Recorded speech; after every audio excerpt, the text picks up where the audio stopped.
السلام علیکم ورحمۃ اللہ تعالی وبرکاتہ. حامد و مسلم و بعد محترم ورور پښتنه کړي د حدیث باره کې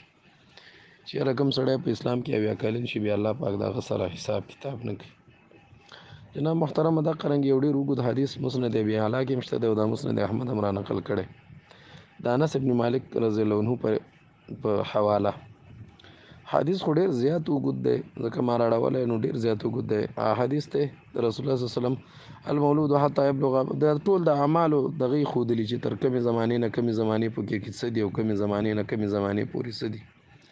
دې کې لیکي چې تر څو ماشوم بالغ شوی نه نو ما عمل من حسنة کتبت لوالده او قال لوالديه چې تر څو بالغ شوی نه تر هغې پورې چې د کم نیکي وکړي مور او پلار ته لیکل کېږي او چې کم بد عمل وکړي هغه نه ده نه لیکلی کېږي ولا علی والديه نه په مور او پلار ته. فاذا بلغ الحنس جرى عليه القلم خو چې کله بلوغ ته ورسېږي بیا د قلم جاري شي او دوه دانې ملایکې الله اکبر کړي چې هغه د حفاظت هم کوي او د لیکل هم کوي. بیا چې څلوېښتو کالو ته ورسېږي نو الله پاک د دریو مصیبتونو نه په امن کې چې یو لیونتوب دی او بل جزام دی او بل برس دی دا مرضیان دي. او چې 50 ته ورسېږي نو الله پاک ورسره بیا اسانه حساب کې اساني راولي او شپېتو ته چې ورسېږي الله د توبې توفیق ورکړي او اویاو ته چې ورسېږي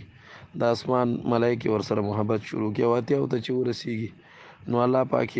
ګناه نیکۍ لیکي او ګناهونو نه تجاوز کوي او چې 90 ته ورسېږي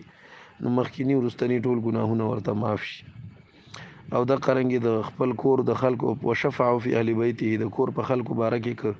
شفاعت الله تو کینو به قبلهم وکان اسیر الله فی ارضه د الله بزمکه کی قیدی خو فیضا بلغ ارزل العمر چې ارزل العمر چې کله بیا دغه ته ورسیږي ارزل العمر ته چا د نبی کالونه مورخوا دی لکه لا يعلم بعد علم شیء بیا په یو شیم نه پويږي نو بیا الله پاک وای د تاغه نیکی لیکي چې د دغه کې ول برحال خو د وګو د حدیث را نقل کړي نورم پکې د خدای بالا کلمات دي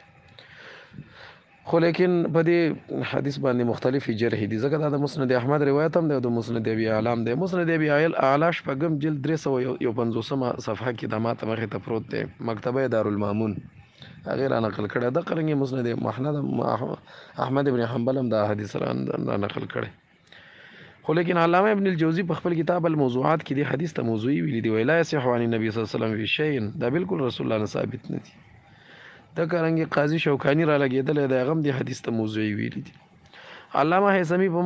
مجموع الزوائد کې ویلي دی وای انتضعیف جدا انتهایی ضعیف ده او بعضی کسانو ورته د موضوعي قول کړي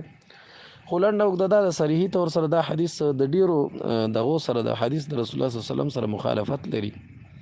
لکه اوس مثلا رسول الله صلی الله علیه وسلم د ارزل العمر نه پناه غوښتي دا مونږ ته ویلي تاسو هم ته پناه غواړئ دي کې د ارزل العمر صفت شوی